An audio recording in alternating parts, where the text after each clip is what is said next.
I offer a few examples of the sort of thing these petty people have got into their heads, what they have put into the mouth of the Master, the unalloyed creed of beautiful souls.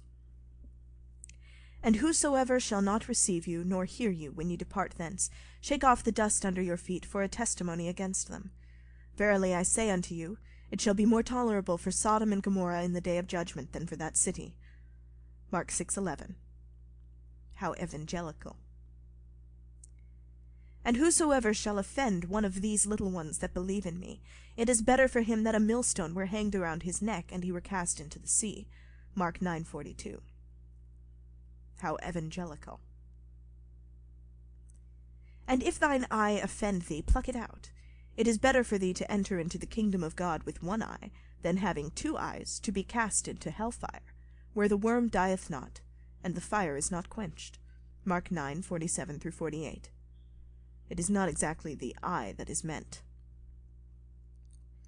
Verily I say unto you, that there be some of them that stand here which shall not taste of death till they have seen the kingdom of God come with power. Well lied, lion. Whosoever will come after me, let him deny himself, and take up his cross, and follow me. For, note of a psychologist, Christian morality is refuted by its fors. Its reasons are against it. This makes it Christian. Mark 8:34. Judge not, that ye be not judged. With what measure ye meet, it shall be measured to you again. Matthew 7:1-2. What a notion of justice, of a just judge. For if you love them which love you, what reward have ye? Do not even the publicans the same? And if you salute your brethren only, what do ye more than others? Do not even the publicans so? Matthew 5:46-47. Principle of Christian love. It insists on being well paid in the end. But if ye forgive not men their trespasses, neither will your Father forgive your trespasses. Matthew 6:15. Very compromising for the said Father. But seek ye first the kingdom of God, and his righteousness, and all these things will be added unto you. Matthew 6:33. All these things, namely food, clothing, all the necessities of a life. An error, to put it mildly. A bit before this, God appears as a tailor, at least in certain cases. Rejoice ye in that day, and leap for joy. For behold, your reward is great in heaven. For in the like manner did their fathers unto the prophets. Luke 6:23. Impudent rabble! It compares itself to the prophets. Know ye not that you are the temple of God, and that the Spirit of God dwelleth in you? If any man defile the temple of God, him shall God destroy. For the temple of God is holy, which temple you are. Paul, 1 Corinthians 3:16-17. For that sort of thing one cannot have enough contempt. Do ye not know that the saints shall judge the world?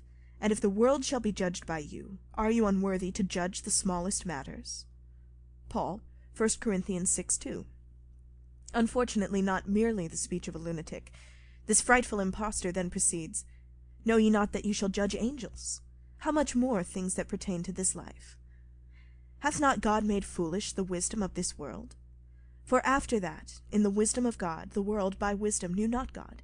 It pleased God by the foolishness of preaching to save them that believe. Not many wise men after the flesh, not men mighty, not many noble are called. But God hath chosen the foolish things of the world to confound the wise. And God hath chosen the weak things of the world to confound the things which are mighty. And base things of the world, and things which are despised hath God chosen. Yea, and things which are not, to bring to naught things that are, that no flesh should glory in his presence. Paul, 1 Corinthians 1:20-29. In order to understand this passage, a first-rate example of the psychology underlying every Chandala morality, one should read the first part of my Genealogy of Morals. There, for the first time, the antagonism between a noble morality and a morality born of resentment and impotent vengefulness is exhibited.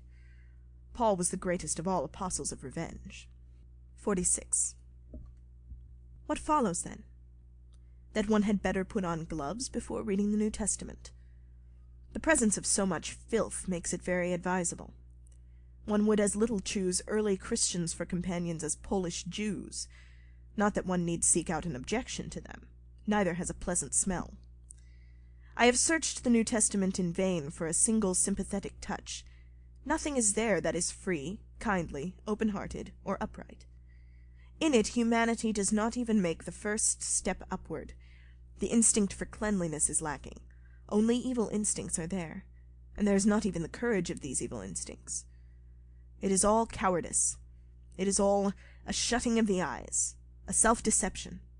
Every other book becomes clean once one has read the New Testament.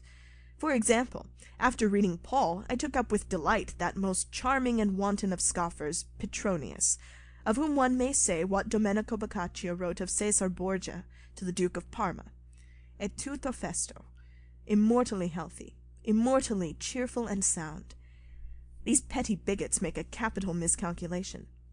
Whoever is attacked by an early Christian is surely not befouled. On the contrary, it is an honor to have an early Christian as an opponent. One cannot read the New Testament without acquired admiration for whatever it abuses, not to speak of the wisdom of this world, which an impudent windbag tries to dispose of by the foolishness of preaching. Even the scribes and Pharisees are benefited by such opposition. They must certainly have been worth something to have been hated in such an indecent manner. Hypocrisy, as if this were a charge that the early Christians dared to make. After all, they were the privileged, and that was enough. The hatred of the Chandala needed no other excuse. The early Christian, and also, I fear, the last Christian, whom I may perhaps live to see, is a rebel against all privilege by profound instinct. He lives and makes war forever for equal rights. Strictly speaking, he has no alternative. When a man proposes to represent in his own person the chosen of God, or to be a temple of God, or a judge of the angels, then every other criterion, whether based upon honesty, upon intellect, upon manliness and pride, or upon beauty and freedom of the heart, becomes simply worldly, evil in itself. Moral: every word that comes from the lips of an early Christian is a lie, and his every act is instinctively dishonest. All his values, all his aims are noxious. But whoever he hates, whatever he hates, has real value. The Christian, and particularly the Christian priest, is thus a criterion of values. Must I add that in the whole New Testament there appears but a solitary figure worthy of honor? Pilate, the Roman viceroy. To regard a Jewish imbroglio seriously, that was quite beyond him. One Jew more or less, what did it matter? The noble scorn of a Roman, before whom the word truth was shamelessly mishandled, enriched the New Testament with the only saying that has any value, and that is at once its criticism and its destruction. What is truth? 47. The thing that sets us apart is not that we are unable to find God, either in history or in nature, or behind nature, but that we regard what has been honored as God, not as divine, but as pitiable, as absurd, as injurious, not as a mere error, but as a crime against life. We deny that God is God. If anyone were to show us this Christian God, we'd be still less inclined to believe in him, in a formula: Deus, qualem Paulus creavit, Dei negatio. Such a religion as Christianity, which does not touch reality at a single point, and which goes to pieces the moment reality asserts its rights at any point, must be, inevitably, the deadly enemy of the wisdom of this world, which is to say, of science. And it will give the name of good to whatever means serve to poison, calumniate, and cry down all intellectual discipline, all lucidity and strictness in matters of intellectual conscience, and all noble coolness and freedom of the mind. Faith, as an imperative, vetoes science. In proxy, lying at any price. Paul well knew that lying, that faith, was necessary. Later on, the Church borrowed the fact from Paul. The God that Paul invented for himself, a God who reduced to absurdity the wisdom of this world, especially the two great enemies of superstition, philology and medicine, is in truth only an indication of Paul's resolute determination to accomplish that very thing himself, to give one's own will the name of God, Thora.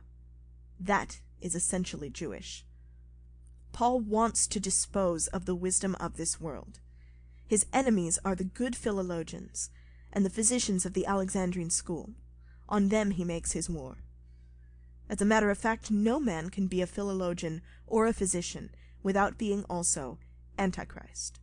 That is to say, as a philologian a man sees behind the holy books, and as a physician he sees behind the physiological degeneration of the typical Christian. The physician says incurable. The philologian says fraud. End of sections 43 through 47.